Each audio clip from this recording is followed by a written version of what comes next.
A'udzu billahi minasyaitonir rajim. Bismillahirrahmanirrahim. Qala al-musannif rahimahullah wa nafa'ana bihi wa bi'ulumihi. Minha qalamul qusasi wal wa'adi alladzina yumadzijuna bi kalamihimil bid'ata falqasu ingkana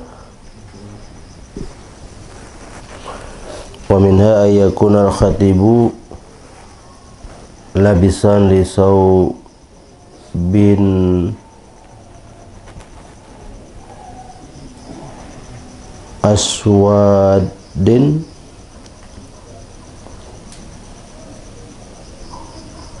yaghalibu alaihil ibrisim aw mumsikan li sayfin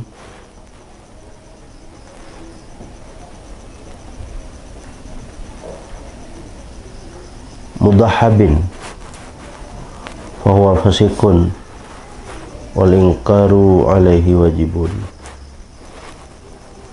Dan sebahagian daripadanya mungkarat masjid itu bahwa adalah khatib itu memakai ia bagi pakaian yang hitam yang ghalib ke atasnya pakaian oleh sutra,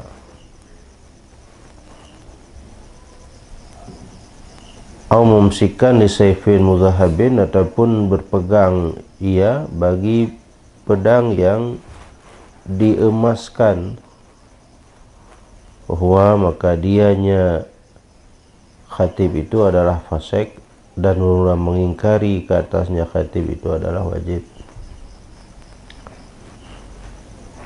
Jadi sebahagian daripada mungkarat yang sudah menjadi tradisi orang banyak,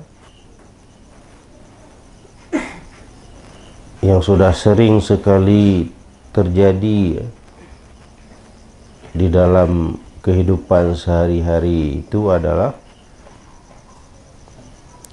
khatib ketika keluar ke masjid membacakan khutbah itu menggunakan pakaian yang bercampur dengan sutra. Mungkin zaman kalau sekarang ini kan sudah jarang sekali orang memakai sutra.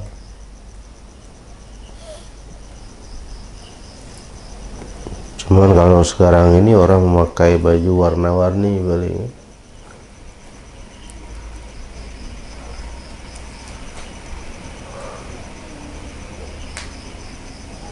Au mumsikan li sayfin mudhahabin, atau berpegang bagi pedang yang sudah diemaskan, pedang yang mengandung emas. Jadi bukan emas secara keseluruhan, kadang gagangnya itu dari emas. Artinya kalau yang mengandung emas itu mungkar, apalagi yang emas semua. Mumsikan di sayfin, khatib ketika baca khutbah dia kan sunat memegang tongkat tempat dia beritikak, bersandarkan diri dengan menggunakan tongkat itu. Jadi tidak ada tongkat, pedang boleh juga.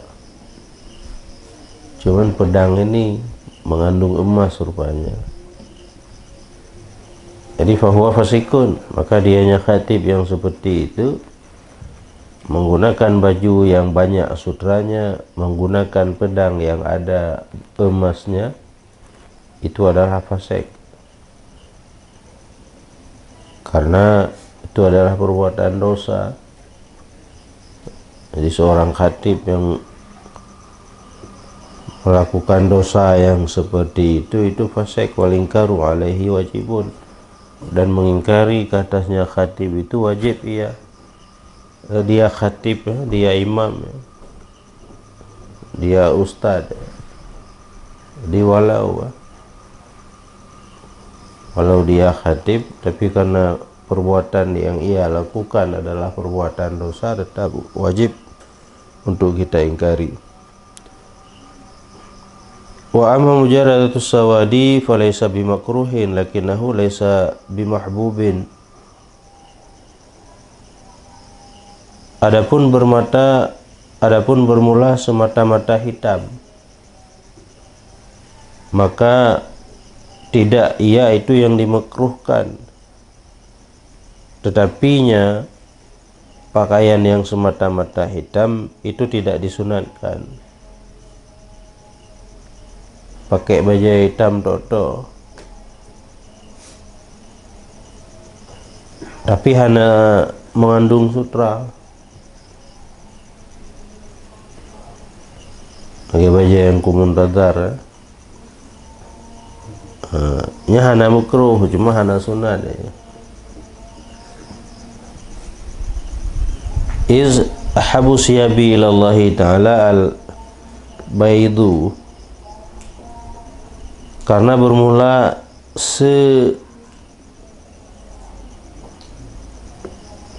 mencintai pakaian oleh Allah Ta'ala itu adalah putih.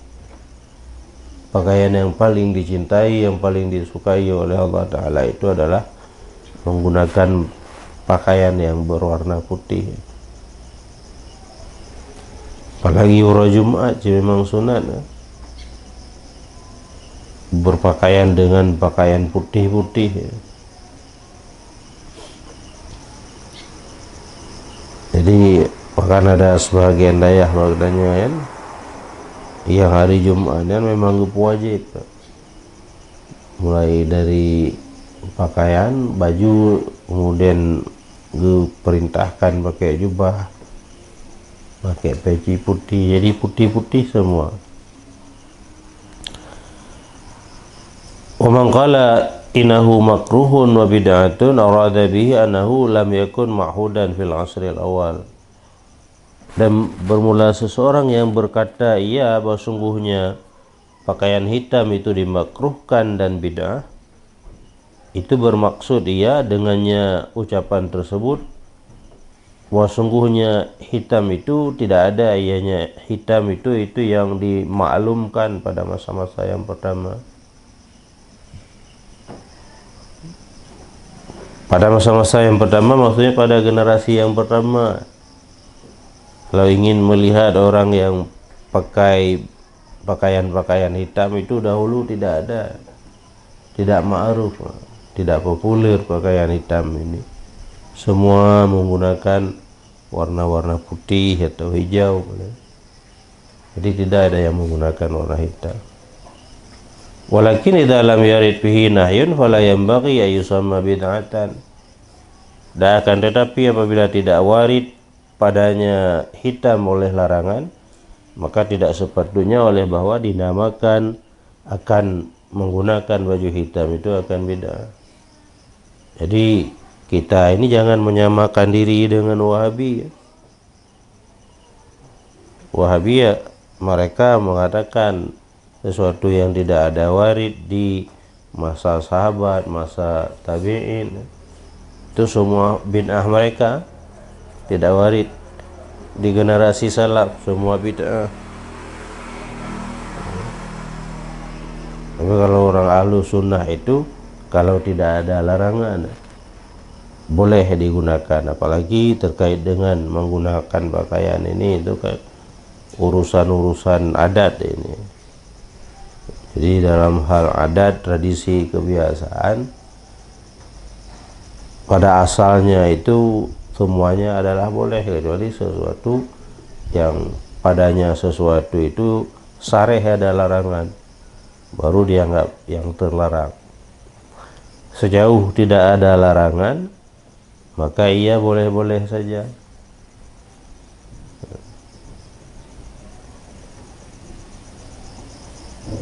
Akan tetapinya wa minha, dan sebahagian daripadanya kemungkaran masjid, kalamul qusas itu adalah ucapan orang-orang yang bercerita, wal wa'ad, orang-orang yang memberikan pengajaran. Alladzina, mereka-mereka yang mencampur baur oleh mereka itu, yumadzijuna, yang mencampur baurkan oleh mereka itu dengan ucapan-ucapan mereka itu akan bid'ah. Kusahan urang baca hikayat, urang yang menceritakan kisah-kisah, wa'ad, orang yang memberikan pengajaran, orang yang berceramah. Tetapi dalam kisah mereka itu, dalam pengajaran mereka itu, dalam ceramah mereka itu mencampur baurkan antara pengajaran yang benar dengan sesuatu yang mengandung unsur bid'ah. Falqasu, maka bermula orang yang bercerita jika ada ia yakdubu, berdusta ia pada ceritanya, fahuwa fasikun, maka dianya itu adalah orang yang fasik. Wal ingkaru alaihi wajibun, dan bermula mengingkari ke atasnya cerita tersebut itu adalah wajib. Jadi dalam ceritanya lebih kreasi ketimbang referensi. Jadi saya pegah cerita kadang untuk gemita haba-haba yang lucu, sehingga mencampur baurkan dengan sesuatu yang tidak ada dasarnya. Model ceramah untuk mak lucu-lucuan dalam ceramah, hanya bukan ada yang anak perlu pegang. Jadi bang kebedato kepegang pada cerita tentang lahir Nabi untuk bulan Maulud. Ketika Nabi dilahirkan itu bram berdarah. Jadi padahal kan Nabi itu bersih dari segala kotoran dari darah-darah.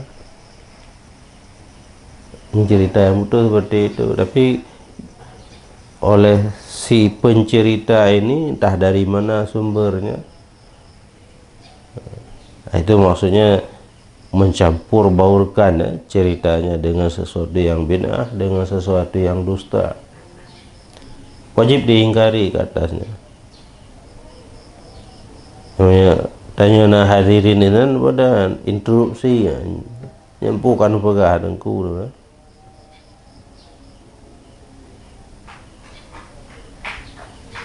Wa kadzal wa'idul mubtadi'u yajibu man'uhu, dan demikian lagi seorang pengajar yang mubtadi', yang ahli bid'ah, wajiblah oleh mencegahnya.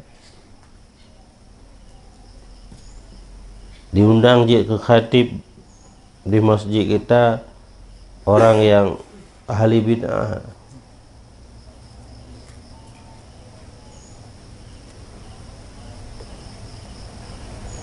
itu wajib mencegah. Wala yajuzu huduru majlisihi illa ala qasdi dhahari raddi alaihi, dan tidak bolehlah oleh menghadiri majelisnya orang ahli bid'ah yang mengajarkan itu orang Wahabi, ila ala qasdi idhari raddi alaihi, kecuali di atas maksud mendahirkan penolakan ke atasnya. Yang ceramah yang mengajarkan majelis pengajian orang Wahabi atau orang Syiah. Jadi di dalam komunitas kita memiliki kesanggupan dan kewenangan untuk menghentikan, untuk membubarkan. Wajib kita bubarkan. Ima lil kafati in qadura alaihi aw li ba'dil hadirina hawalaihi. Jadi wajib kita tolak, adakala untuk keseluruhannya. Ada memang pengajian juga kita batalkan, semua yang hadir itu bubar. Jika sanggup ianya seseorang, di atasnya membubarkan di atas seluruhnya.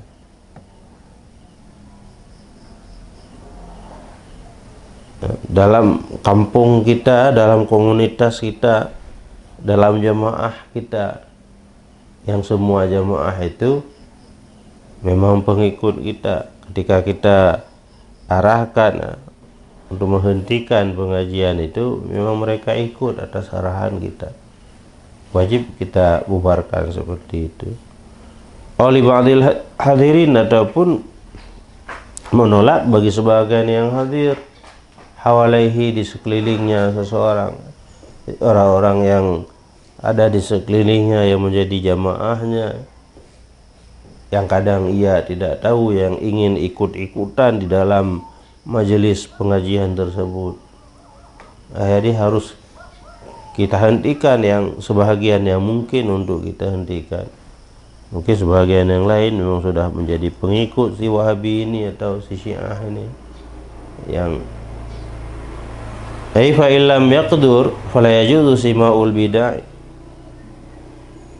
Dan maka jika tidak kuasa ayahnya seseorang, maka tidak bolehlah oleh mendengar bid'ah-bid'ah tersebut.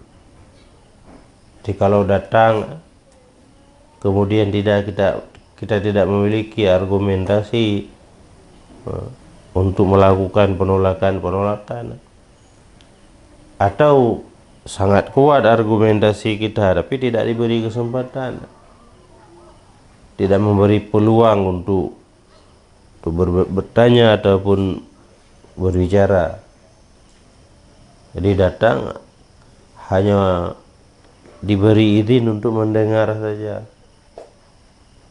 Nah, itu tidak boleh kita dengar, apalagi bisa menimbulkan fitnah nanti.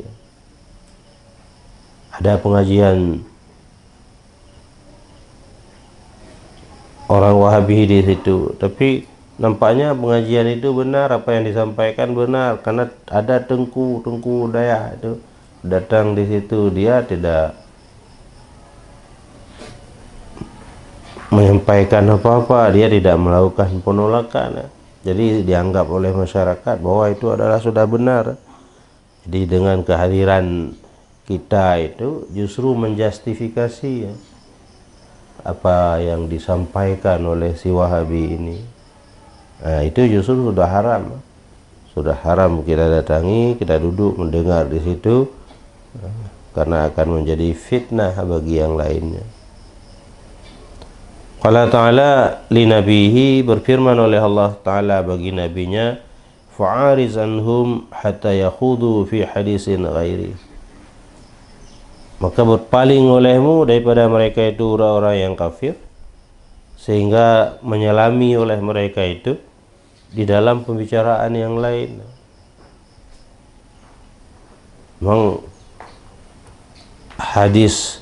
ayat ini turun untuk menjelaskan tentang bagaimana orang yang kafir yang sedang berbicara dengan pembicaraan yang menghinakan Islam, dengan pembicaraan yang mengandung kekufuran. Jadi kita orang Islam jangan datang, kalaupun terlanjur berada di situ maka harus kita berpaling, harus kita tinggalkan majelis itu.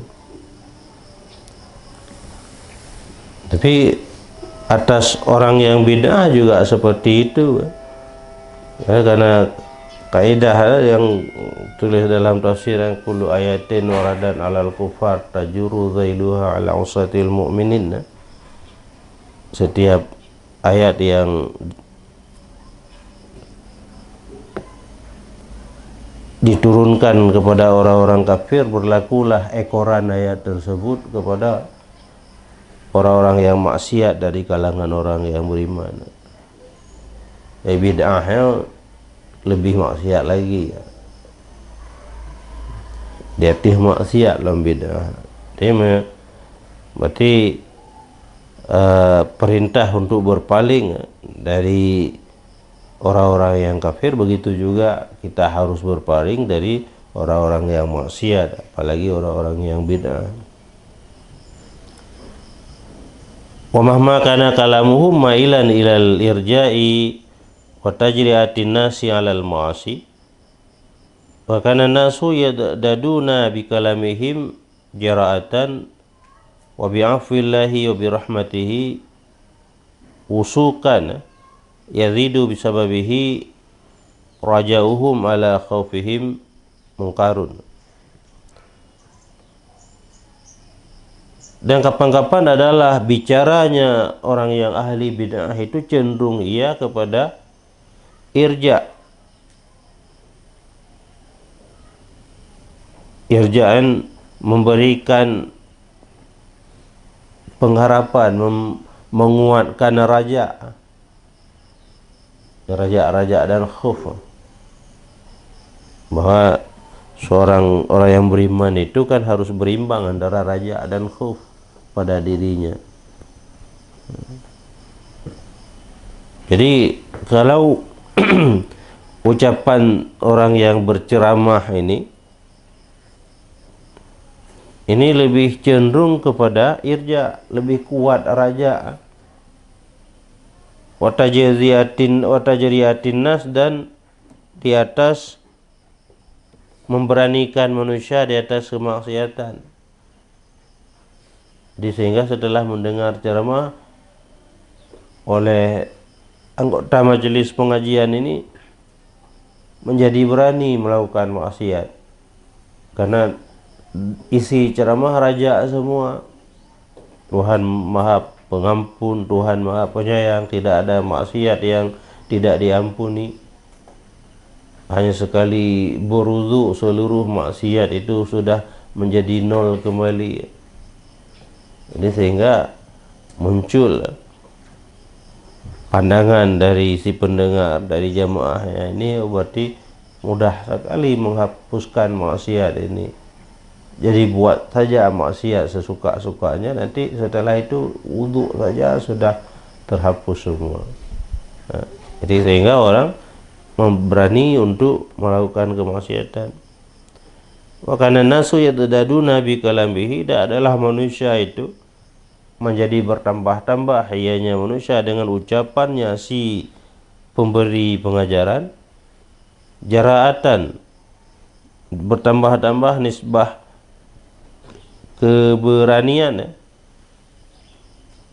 wa bi'afillah, dan bertambah-tambah keberanian dan keampunan Allah Ta'ala dan kasih sayang Allah Ta'ala, nisbah kepercayaan. Yazidu bisababihi rajauhum, yang bertambah-tambahlah dengan sebabnya ucapan si pengajar oleh raja mereka itu manusia, ala khaufihim, berbanding ke atas khauf mereka itu manusia, mungkarun, itu adalah sebuah kemungkaran. Jadi ucapan seorang pengajar yang lebih cenderung kepada mengerajakan dan memberanikan orang untuk melakukan kemaksiatan, dan manusia itu semakin berani untuk melakukan kemaksiatan, lebih kuat rajaannya di atas keampunan dan rahmat Tuhan, berbanding ke atas ketakutannya untuk menjauhkan diri daripada maksiat-maksiat. Maka ucapan orang yang mengajar yang seperti itu adalah kemungkaran. Jadi wajibu manuhu anhu, oleh karena itu kemungkaran, maka dan wajiblah oleh mencegahnya ucapan tersebut anhu, daripadanya seseorang. Jadi Tengku itu sedang mengajar, harus kita interupsi, itu sudah cukup Tengku. Pengajian kita pada hari ini kita cukupkan saja di sini. Jadi jangan setelah selesai pengajian semua nanti itu terdorong untuk melakukan kemaksiatan. Jadi melemah rasa perasaan ketakutan untuk melakukan maksiat-maksiat. Itu adalah mungkar yang harus dihentikan. Lianna fasada dzalika 'azimun, karena sungguh kefasidan demikian itu besar sekali. Jadi sebelum pengajian orang takut melakukan dosa, justru setelah pengajian orang semakin berani melakukan dosa. Padahal kan maksud utama dari pengajian majelis ilmu itu bagaimana mendekatkan seseorang itu supaya dekat dengan Allah Subhanahu wa taala, jauh dari kemaksiatan. Jadi ini justru menjadi sebaliknya. Bal law rajaha khaufuhum ala rajaihim fadzalika al-yaqu aqrabu bi tiba'il khalqi wa innahum ilal khaufi ahwaju wa innamal adalu ta'dilul khaufi wa rajai. Bahkan jikalau kuatlah oleh khauf mereka itu manusia ketimbang di atas raja mereka itu manusia, maka pula demikian itu lebih layak, lebih dekat kepada tabiat makhluk. Karena sungguh mereka itu makhluk, kepada khauf itu lebih berhajat ia. Wa innamal adlu ta'dilul khaufi wa rajai, dan hanya saja bermula yang berimbang itu adalah mengimbangi antara khauf dan raja. Jadi kalau kalam orang yang memberi pengajaran lebih menguatkan raja berbanding khauf, itu adalah mungkar. Bahkan kalam pemberi pengajaran yang lebih menguatkan khauf di atas raja, itu belum begitu bagus. Itunya yang paling bagus itu adalah bagaimana seorang yang mengajarkan yang bisa mengimbangkan antara khauf dan raja. Lebih menguatkan khauf ke atas raja, ya itu bolehlah kalau istilahnya. Tapi yang jangan lebih menguatkan raja di atas khauf, itu yang mungkar. Itu harus dihentikan. Kalau lebih menguatkan khauf di atas raja, itu bolehlah. Dan memang itu sesuai dengan tabiat makhluk. Dan memang dalam kehidupannya itu adalah harus lebih banyak khauf. Tapi jangan juga ketika khauf sekali, ya, ketika khauf sekali, karena ada bahayanya juga. Khawatir nanti terjadi dan yang tidak bagus, prasangka yang tidak bagus terhadap Allah Subhanahu wa taala. Jadi yang paling bagus itu, yang paling dianjurkan itu adalah bagaimana isi pengajian atau pengajaran itu yang dapat memperimbangkan, berimbang antara khauf dan raja.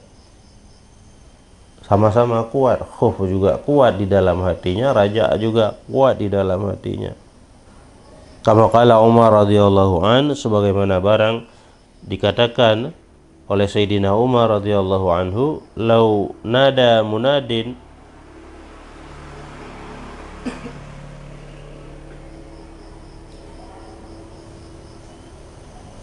la yadkhulul jannata kulun nasi illa rajulan wahidan la khiftu an akuna ana dzalika rajul. Nah, yang tinggal ya.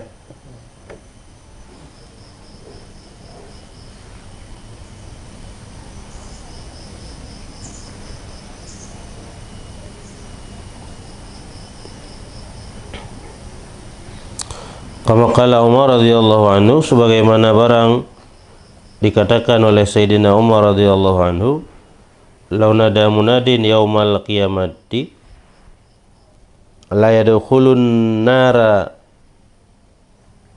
kulun nasi ila rajulan wahidan la rajautu an akuna ana dzalika rajul. walau nada munadin la yadkhulal jannata kullun nasi illa rajulan wahidan la khiftu an akuna ana dzalika rajul.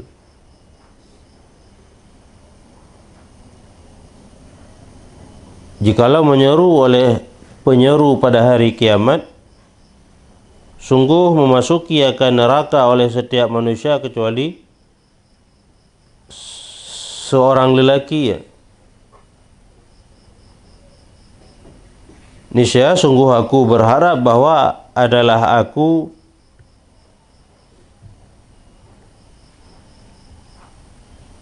itu adalah demikian lelaki. Dan jikalau menyeru oleh penyeru, sungguh akan memasuki akan surga oleh setiap manusia kecuali seorang lelaki. Niscaya sungguh aku takuti bahwa adalah aku itu demikian lelaki. Jadi kalau di padang mahsyar nanti di hari kiamat ada pengumuman yang menyebutkan bahwa semua orang itu akan masuk surga kecuali satu orang saja.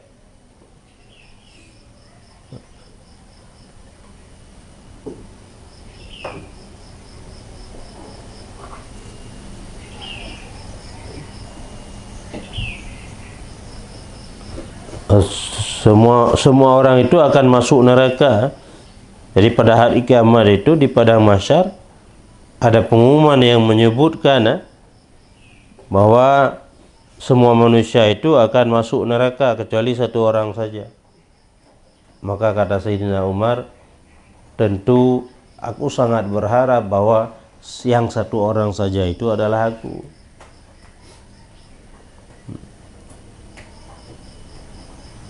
Juga sebaliknya ada pengumuman yang mengatakan bahwa semua orang itu akan masuk surga kecuali satu orang saja. Maka sungguh tentu aku akan merasa ketakutan, jangan-jangan yang satu itu adalah aku. Jadi artinya pengumuman semua orang masuk surga kecuali satu orang, berharap bahwa satu orang itu adalah aku dengan amalan-amalan yang dilakukannya di dalam kehidupannya. Seluruh perintah dilakukan, seluruh larangan ditinggalkan. Sehingga dengan itu menjadi pembenaran bagi beliau untuk berharap untuk masuk ke dalam surga. Tetapi juga sebaliknya, kalau dikatakan hanya satu orang saja yang akan dimasukkan ke dalam neraka, artinya dengan segala kekurangan pada dirinya sebagai manusia yang biasa, yang kadang ibadat itu tidak sempurna, yang dengan sebab itu membuat murka Allah Ta'ala, kadang dengan itu dimasukkan ke dalam neraka. Jadi alasan untuk ketakutan juga ada. Jadi karena ada dua alasan, alasan khuf dan alasan raja itu, sehingga keduanya itu menjadi berimbang dalam diri seseorang. Itulah yang paling bagus, kata Imam Ghazali ini adalah orang yang ataupun guru-guru, pengajar-pengajar yang mengajarkan ilmu yang dengan sebab itu antara khuf dan raja menjadi berimbang di hati pendengarnya.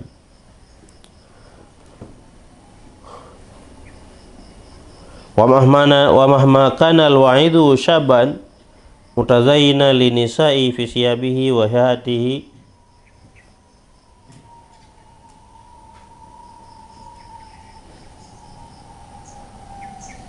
kasir al-asy'ari wal isyarati wal harakati wa qad hadara majlisahun nisa'u fa hadha munkarun yajibul man'u minhu. Dan kapan-kapan adalah seorang yang mengajarkan itu adalah pemuda yang berhias diri, ianya si pemuda tadi, linisai, bagi para perempuan, fisyabihi, di dalam pakaiannya, wahayatihi, dan di dalam gerakannya, kasiral asyari, bagi yang banyak sekali syair-syair, wal isyarat, dan isyarat-isyarat dan gerakan-gerakan. Aqad hadara majlisahun nisa'u, dan sungguh dihadiri akan majelisnya si pengajar yang muda ini oleh perempuan-perempuan. Wa hadza munkarun, maka bermula ini itu adalah kemungkaran yang wajiblah oleh mencegah daripadanya kemungkaran. Kalau disuruh mengajar di komplek lelaki biasa saja. Kadang-kadang bangun tidur hana menggerah muka, apalagi gosok gigi, ya. Dia terus naik ke balai mengajar.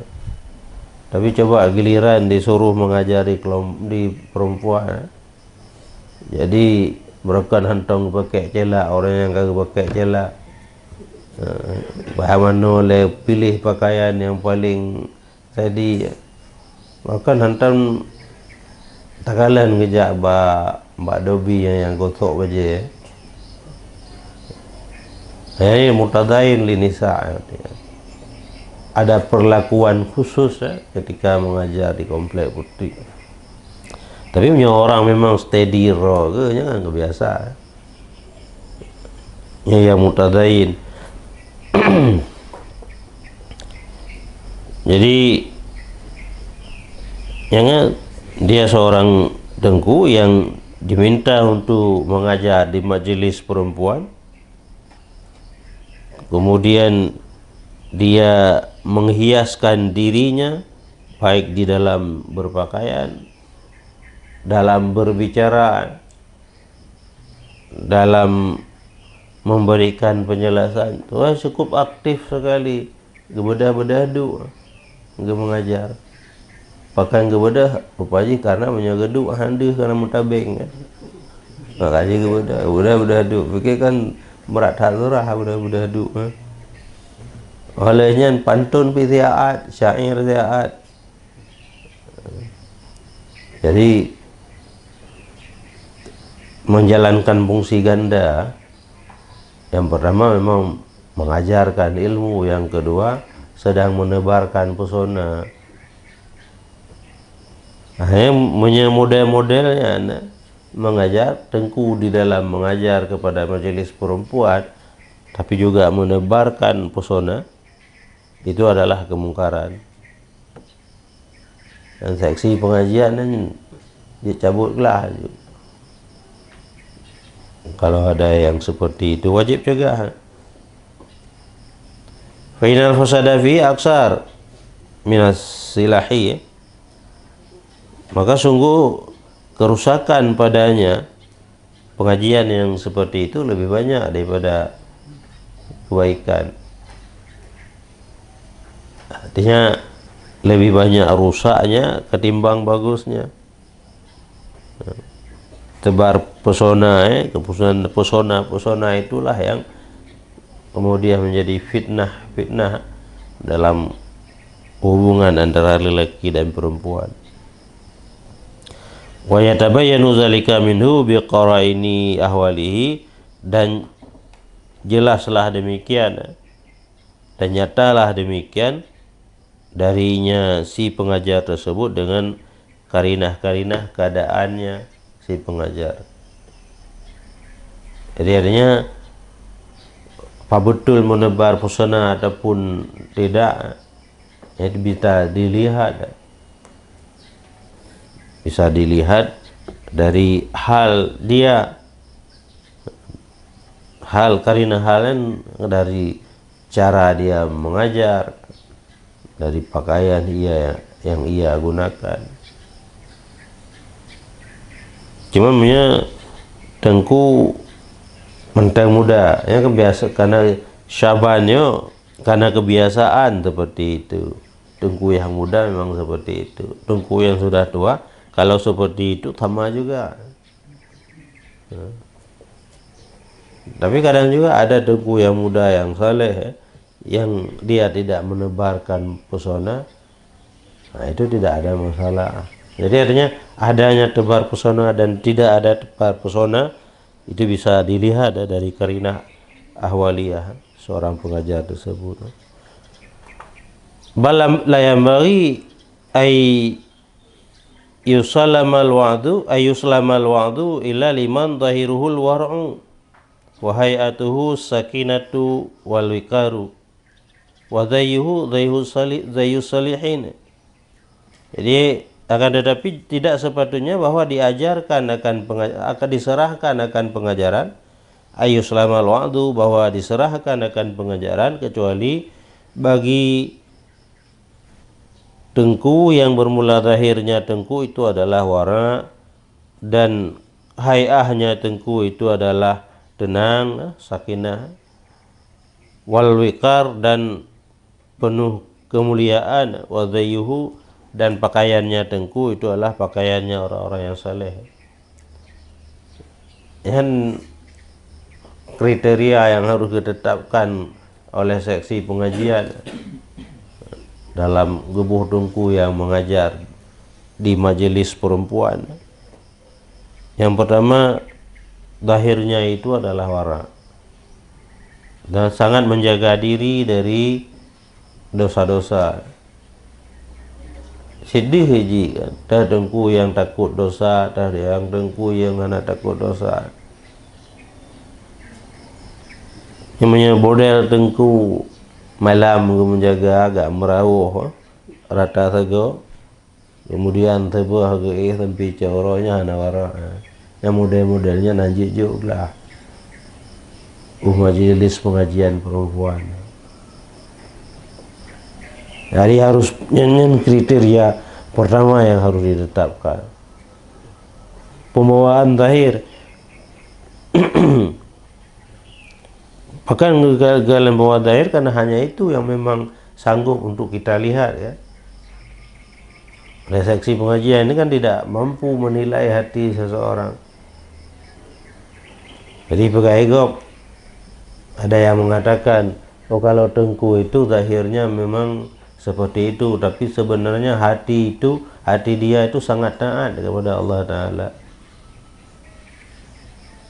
Yang tidak usah peduli ya bago. Jadi pandai sumber dari mana ya katakan. Bagaimana taat ke Allah? Salat subuh saja tidak. Jadi yang kita lihat itu adalah zahir saja. Itu kriteria yang pertama. Kemudian kriteria yang kedua, pembawaannya tenang, tidak kasak kusuk, tidak rasa kusuk. Dia kalau mengajar duduk, dia nggak pernah membuka hati, anak pernah nggak tarik tabing ya, nggak buka ali tabing, beda kali ya, berarti tidak tenang pembawaannya. Jadi pembawaannya tenang, dia naik ke balai, duduk di belakang tabing, tidak membuka-buka, tidak bangun-bangun. Kemudian yang ketiga, menjaga kehormatan diri ya. Karena mengajar di majelis nisa ini, di akhwat ini, kalau tengku tidak menjaga kehormatan, pertanyaan di macam-macam. Tapi kalau dia menjaga kehormatan, si anggota majelisnya juga akan sangat segan sekali. Kalaupun bertanya, fokus kepada persoalan materi ilmu. Jadi hai teji dia tanya yang nombor HP tengku, tengku menjaga kehormatan. Memang tengku tidak menjaga kehormatan, pertanyaan pertama, tengku apa sudah ada yang punya atau belum, yang pertanyaan. Padu nombor HP tengku, jadi hal-hal yang tidak perlu. Jadi makanya tengku itu wajib menjaga kehormatan. Itu kriteria yang ketiga. Kemudian kriteria yang keempat, dhayyuhu salihin. Pakaiannya tengku itu adalah pakaiannya orang-orang yang soleh. Jadi kan pakai baju jas, kan pakai dasi, dia kata pakaian orang yang saleh Ya sebagaimana lah pakaian biasa tengku-tengku yang war'a itu, yang saleh itu, seperti apa menggunakan pakaian. Nah, tengku ini juga menggunakan pakaian seperti itu, yang secara zahiriyah bahwa dia itu adalah menjaga kehormatan. Yang bawah kriteria yang harus cetak seksi pengajian. Wa ila fala yazdadu nasu bihi illa tamadiyan fi dhalal. Dan jika tidak seperti itu, tidak memperhatikan kriteria-kriteria itu, maka tidak bertambah-tambahlah manusia dengannya pengajaran, kecuali tamadiyan fi dhalal, akan berkepanjangan di dalam kesesatan. Jadi tidak mencerahkan, justru akan semakin menyesatkan lagi, ya. Akan semakin, jadi pengajian diharapkan dengan pengajian itu orang tercerahkan, tersadarkan, meninggalkan kemaksiatan, mendekatkan diri kepada Allah Ta'ala. Tapi kalau tidak mengikuti, ya, syarat-syarat yang sudah dijelaskan di belakang, maka tidak memberi pencerahan kepada manusia, kecuali yang hanya ada itu adalah semakin memperpanjang, menambahkan manusia itu di dalam kesesatan. Wa yajibu ayyudraba baina rijali wa nisa'i hailun, dan wajiblah oleh bahwa dibuatkan di antara lelaki dan perempuan akan pembatas, tabingnya misalnya. Yamna'u minan nadri, yang mencegah ianya pembatas itu daripada melihat.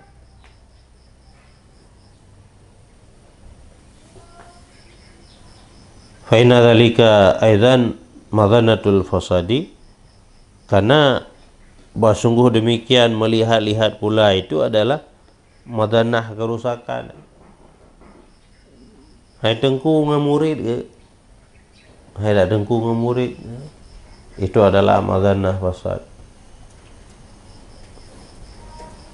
Maksud madhanah ini tempat yang dalam pandangan agama itu dianggap berpotensi untuk merusakkan.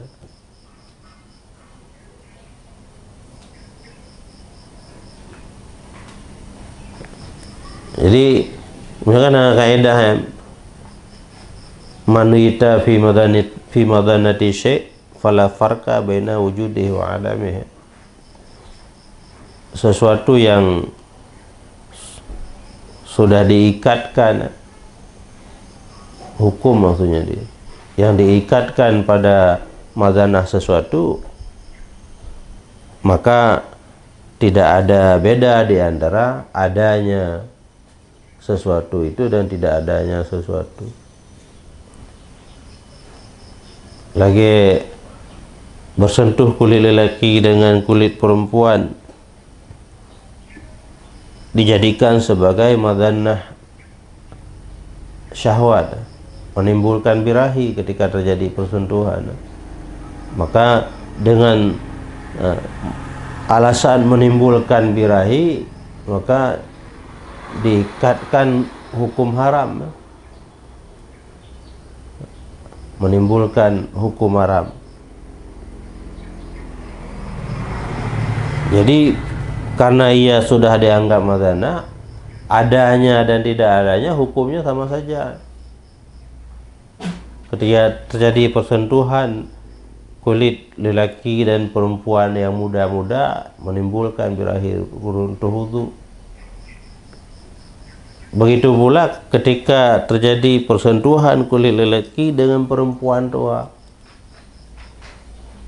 Perempuan sudah sangat tua, kakrut-krut kulit, tersentuh menjara gedanya, kan hanya menimbulkan birahi. Kecuali memang lelaki luar biasa, tidak menimbulkan birahi. Tapi karena itu sudah dianggap madhanah, tetap dihukumkan runtuh wudu. Ini akhirnya menggunakan tabing pengajian kaum perempuan yang diajarkan oleh seorang guru yang lelaki, itu harus digunakan hail. Kenapa harus digunakan hail? Karena itu dianggap sebagai madannah fasad, berpotensi untuk terjadi kefasidan. Maka adanya kefasidan dan tidak adanya itu tetap sama saja. Enak begah ngalah ngemurid ke hana buku. Mungkin alasan mengada-ada kita untuk lebih leluasa melihat-lihat muridnya. Tapi dalam agama ini hana-hana buku itu adalah madannah fasad. Jadi wal adatu tushhadu li hadhil munkarati, dan memulai tradisi kebiasaan itu tushhidu, mempersaksikan ianya tradisi kebiasaan bagi ini kemungkaran. Artinya banyak sekali ya kemungkaran model-model pengajian yang seperti itu. Jadi pengajian akhwat ya, di mana tengku lelaki yang masih muda melakukan pengajian di majelis akhwat dengan menebarkan pesona-pesona yang seperti itu. Itu banyak sekali terjadi. Masa Imam Ghazali mungkin sekarang sudah berkurang ya. Masa Imam Ghazali banyak sekali kemungkaran yang seperti itu dapat kita saksikan di mana-mana. Nah, mungkin mudah-mudahan sekarang sudah berkurang. Jadi wajib man'un nisa min huduril masjidi, ini kata ilah, dan wajiblah oleh mencegah perempuan daripada menghadiri masjid-masjid untuk salat dan majelis zikir apabila dikhawatirkan akan fitnah dengan mereka itu perempuan. Wajib cegah datang ke masjid dan majelis zikir. Majelis zikir macam-macam. Bukan majelis zikir tasafi, majelis zikir sirul mutadin. Wahai kalau ada orang perempuan ikut-ikutan itu harus dicegah. Apalagi tidak disertai oleh mahram.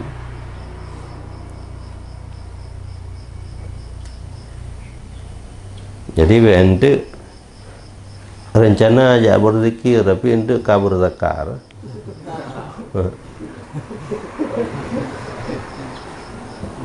Makaji oleh agama kita.